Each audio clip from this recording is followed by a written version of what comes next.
Okay, so I'm going to come into a project. Now, what Acumatica did with projects here was to kind of build things into this idea of a project hub. So one of the things that we often hear from a lot of prospects and customers like yourselves is that you've got a host of project information that's usually spread across several disparate systems, right? So things like email, SharePoint sites, file servers, you name it, right? And it, spreadsheets, and it can get very difficult, to kind of find what you need when you need it as a project manager. So what they wanted to do was kind of centralize all that project information for your project managers so that they don't necessarily have to navigate around the system and go look for things. So as you kind of look at this project, kind of screen that you're coming into here, one of the things you'll see here, and it's very typical of Acumatica screens, at the top here, you're going to have a header section. This is just outlining for us, some high-level information around the project ID and the name and, customer, et cetera.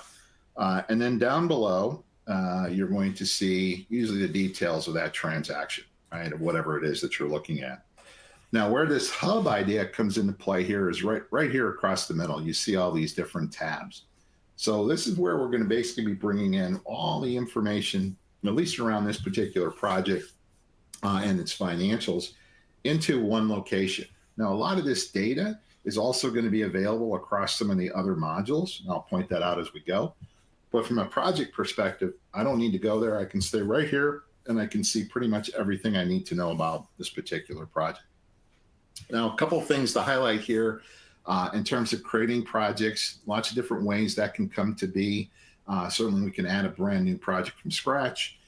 We can create them from a template like you're seeing here. This project was created from a template. So you have the ability to, take and create project templates, maybe for a particular type of work that you do or different lines of business, what have you. And you can templatize that. You can copy an existing project to create a new project. You can make an existing project a template. So lots of different ways to kind of get to setting up and creating a project, including importing information and so forth. So pretty much in terms of setting up the project here, that's all going to be focused in here around these first, couple of tabs here that are going to set up the project so that we can begin to track the budget and so forth. And first and foremost here, this properties section is just that. It's just a couple of different settings that you're going to set that will dictate how this particular project will behave. And the first there is just the level of detail that you want to track and manage the budget for this project. So Acumatica is going to separate your revenue budget from your cost budget, right? Or your contract versus your cost. And we can track those at different levels of detail, right? And that's what we're doing here with these first couple of options. So we can take things down to what we call a task in a cost code level, a task in an item level, and or all three of those. And an item essentially is an inventory item. So for those of you that do have product or maybe manufacture something that you then install or implement through a project, you can track down to that level of detail here as well. In my project here, I'm going to keep things a little bit high level on my revenue side, but my cost side is going to go down to a little bit more detail. So as we come in here, just setup wise here, this task level is just that. This can be CSI sections like you see here. Could be your schedule of values, could be milestones, phases, lots of flexibility here in terms of how you want to set up and track that first level of detail. Then over here on the revenue side, as I mentioned before, in this particular project, I'm not tracking it in any further detail. So it's just a one-for-one to that task level. But you'll notice here now, basically, I've got my budget information in terms of our contract, right? So I can load this up. I can pull it in from an estimate maybe that I've got developed someplace. Simple little wizard that'll walk you through grabbing a flat file, mapping your data fields into Acumatica, and you can import a lot of this information. This can get fed from other systems back to kind of that technology conversation, as Gib mentioned. Pretty much every screen that you see here in Acumatica is an API, so you can directly integrate into these screens very quickly and easily. And so as we kind of go through this, I'm going to set up that budget, right? I'm going to pull that information in. So this is on my contract side. Then on the cost side here, as you can see, I've gone into a little bit more detail, right? So I've got my task level, but now I'm down to a cost code breakdown. And these cost codes can be whatever you like. This is just my demo data, kind of showing 2 characters followed by 3. You can structure that and break it down however you'd like. And then the third component here is really this account group or cost types, right? So these are going to be, your labor, materials, equipment, other expenses, T&L, subcontract costs. These are completely configurable items by you. And this is also how things start to get mapped back over into the financials and your GL structures, right? So again, I can set up that budget and get the project ready to go, right? So I can pull that information in here, and that's what you're seeing represented here in these first set of columns. As we kind of scroll to the right here, you're going to see a whole host of information here, lots of information around the project costs and so forth. This is really divided up into 4 key sections. I know I'm moving the screen around here quickly. The first is just going to be all of your budget information and tracking changes to that. Your second set of columns here are going to be all around commitments. So as you begin to obligate your project, POs, subcontracts, etc., and then any changes to those. Finally, we've got our actual costs. So as you begin to incur costs and pay bills, etc., you're going to see those actual costs reflected here in real time onto your project. And then obviously you're going to see some variance information and at completion numbers. So budgets, commitments, actuals, at completion numbers. You can use those columns how you see fit. You've got a configurator here. You can add columns, move them up and down, organize them as you would like. You can also drag and drop and move those columns around, that kind of capability. So we're going to set up the job. We've got everything ready to go. We've got our budgets in. We can turn around, make the project active. We can begin executing work. And so, our commitments are all going to live here within our commitment log. I can create new purchase orders and subcontracts directly from within the project. All that information is also available here in the purchasing module. But again, this is that hub concept. So I've got a list of all my outstanding commitments here. I can see all that information. I can drill into those.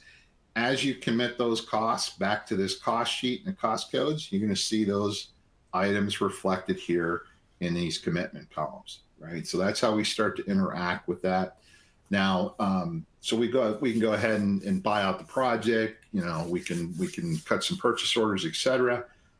Those invoices are going to come in. We can start, paying those invoices. Those actual costs will start hitting. We do have our own kind of time and expenses module, so you can do things like your own internal time cards. That could be individually. We can do crew time cards, right? So if you want to have your foreman or your supers do a crew time card for everybody, you can do that. We also have this concept of a equipment time card. So this is going to be for any kind of your owned equipment that you might be utilizing on a project. You can set up rates for that particular piece of equipment on the project, and then get those costs on the job by doing a equipment time card. So all of that information is going to flow into the cost sheet here. You can kind of see what's going on, where are you at. The balances tab here is just more of a P&L view of the same information. So from an income and expense perspective, kind of summarized up to those cost categories that you saw there a minute ago. Change orders and change requests. We do have a full change order process within Acumatica. Those are all going to live and breathe here within your change log as well. Again, you can create change orders directly from within here. You can associate all these transactions that I'm mentioning with workflows. So you can route a lot of this information around for reviews and approvals, simply by defining what you want that workflow to look like, who needs to be involved. That can be driven off of all kinds of triggers as well. So, dollar values, you exceed this limit, I need it to go to this person, et cetera. So you've got a lot of flexibility there in terms of getting a lot of this information reviewed and approved through the workflow engine within Acumatica. A couple other key notes here. Throughout the tool, we can upload and manage documents on these projects as well. So if I wanted to upload any kind of documentation just to the project here, I can drag and drop a file up here into the header. It's going to get added into just kind of a repository here at the top. I can also associate documents at a line item level here as well. So anytime you see this paper clip turn yellow, there is a document at that line item level as well. So you got a lot of flexibility there in terms of bringing in that documentation to the appropriate transaction. This activities window is going to capture a lot of collaboration on the project. So any kind of communications that are going on, emails that might get sent, you can create and send emails directly from within Acumatica. Ties in and associates with your email accounts. Capture things like chats or phone calls, notes, whatever you'd like. So all that communication history can live and breathe here within the project. Again, here's where you can list that equipment. In this case, I've got a concrete pump on this job that we're going to utilize. And then final piece I want to highlight here is compliance. So this is where any kind of documentation with expiration will live. So things like safety certificates, insurance policies, lien waivers, these will automatically get generated. So as you pay, pay out those subcontractors, we can generate those conditional lien waivers for you automatically. Have that system email them out directly to them. Those are going to live and breathe and get registered here with the project. And then you're seeing kind of a first soft indicator or notification here within Acumatica's notification capability. So as I hover over those little yellow warning signs, it's just telling me that, hey, this document's expired. So I need to act on that. But throughout Acumatica, we also have notifications.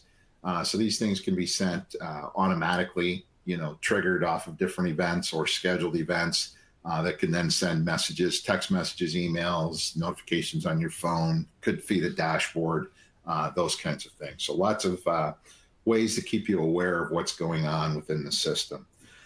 So we've got the project set up, we're obligating it, we're incurring some costs, we're entering our time. We're getting to that point where we need to do some billing on our own. So within Acumatica, you can define these billing rules.